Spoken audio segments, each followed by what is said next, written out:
He was rushing through the sliding glass doors of the shopping mall, barely noticing the flow of people around him. The summer air was thick, and the sun hung high above the city, but the heat didn't reach his heart. It hadn't for years. As he adjusted the shopping bag on his wrist and reached into his pocket for the car keys, a faint voice, soft and shaky, broke through the noise of footsteps and honking cars. "Sir, could you spare some change?" Ethan's fingers froze over his keys. Something in that voice pierced through him like a sharp memory, though it was worn and hoarse now. Slowly, he turned his head toward the corner where the voice came from. There, sitting cross-legged on a tattered blanket near the stone steps, was a young woman. Her clothes were worn, her hair tangled, and her eyes. His heart stuttered. It couldn't be. But it was. Even with dirt on her cheeks and the weight of hardship etched into her face, he would recognize her anywhere. Sophia. The girl who had once held his world in her hands, only to vanish without a goodbye. His feet moved without permission. He walked over slowly, each step growing heavier, dragging the weight of years behind him. She didn't seem to recognize him at first. Her gaze barely lifted. But as he came closer, the hint of shock flickered in her eyes. "Ethan," she whispered, her voice barely audible over the hum of the city. He crouched down beside her, heart pounding against his ribs. "Sophia, where have you been?" Her lips parted, trembling, but no words came out at first. Just tears. Silent, unrelenting tears. She pulled her knees to her chest and looked away, shame burning in her flushed cheeks. "I didn't think I'd ever see you again," she whispered. "Not like this." 6 years ago, they had been inseparable. From coffee shop dates to late-night drives, Ethan and Sophia were the kind of couple that made others believe in love again. She was wild and free, always chasing the next adventure, while he was grounded and thoughtful, her safe place in a spinning world. They had talked about everything: marriage, careers, kids, traveling the world. But one rainy Tuesday, Sophia was gone. Her apartment was empty, her phone disconnected, and there wasn't a note or a call. It shattered Ethan. For months, he searched. He contacted her family, mutual friends, even went to the police. But no one knew where she'd gone. Eventually, time pulled him forward, but never really let him forget. He moved on, at least on the surface, got a stable job, dated here and there, but a part of him stayed stuck in that moment when he realized she was gone. And now here she was, sitting on a blanket outside a mall, asking strangers for coins. He didn't know what to say. Didn't know whether to be angry or heartbroken or stunned. She wiped her tears with the back of her hand, still avoiding his gaze.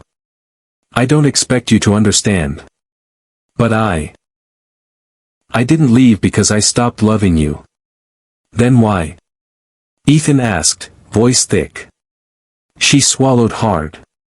"Because I was dying." Sophia explained everything through tear-streaked cheeks and shaking hands. Back then, she had been diagnosed with an aggressive form of lymphoma. The prognosis wasn't good, and she didn't want Ethan to watch her wither away. She didn't want to be a burden, to see pity in his eyes. So she left. She sold everything she owned, used the money for treatment, and went off the grid. There were months in hospitals, nights she didn't think she'd survive, and years of fighting alone. But the cancer went into remission 2 years ago. The fight had cost her everything: her home, her job, and any hope of returning to a normal life. With no family left and no support system, she spiraled. Living in shelters, sometimes on the street, picking up odd jobs that didn't last. "I wanted to reach out," she said, voice barely more than a whisper, "but I was ashamed. I didn't know how to face you after everything I'd done." Ethan's hands trembled. A whirlwind of emotions flooded through him: grief for what she'd endured, anger for how she left, but more than anything, sorrow for the pain she had carried alone. "You could have told me," he said quietly. "We could have fought it together." She finally met his eyes, and the years melted between them. "I know. I was scared. I thought disappearing would be easier for both of us. He let out a slow breath, shaking his head. It wasn't. That day, Ethan didn't walk away. He sat beside her until the sun dipped below the horizon, listening to every word, every regret, every moment of her lost years. People passed them by, but in that space, it felt like time paused for them. And when she stood to leave, expecting him to walk back to his car and forget her once again, he did something that made her knees buckle. He offered her his hand. "Come with me," he said softly. "Not because I pity you, but because I never stopped caring." Sophia stared at his hand for a long moment, then up at his face, searching for hesitation. There was none. Just warmth. Just the same Ethan who once promised he'd never leave. Tears welled in her eyes as she took his hand. It wasn't easy. Healing never is. Ethan helped her get cleaned up, get back on her feet. At first, it was small steps, a place to stay, food, fresh clothes. He helped her apply for a job at a local cafe and accompanied her to her follow-up medical appointments. There were nights she broke down, crippled with guilt and self-hate, but he stayed. They didn't rush back into a relationship. Trust had to be rebuilt, and wounds had to be addressed. Therapy became part of her journey. She learned how to forgive herself. He learned how to let go of resentment. Months passed. Slowly, color returned to her cheeks, and laughter returned to her lips. And one night, under the warm glow of streetlights after they closed the cafe together, she turned to him and said, Do you think it's possible to fall in love with the same person twice?" He smiled, brushing a strand of hair from her face. "Only if you never really stopped." 2 years later, Sophia gave a talk at a local shelter for women experiencing homelessness.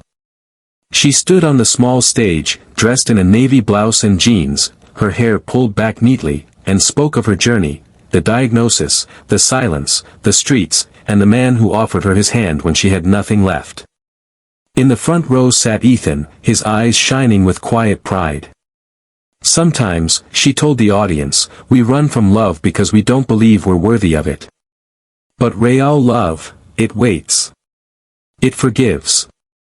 And when it finds you again, even if you're broken, it helps you heal." The crowd applauded. Some cried.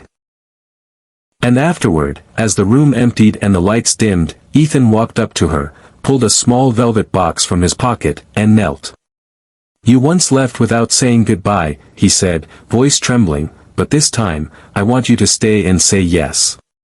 Her hands flew to her mouth as the tears spilled down.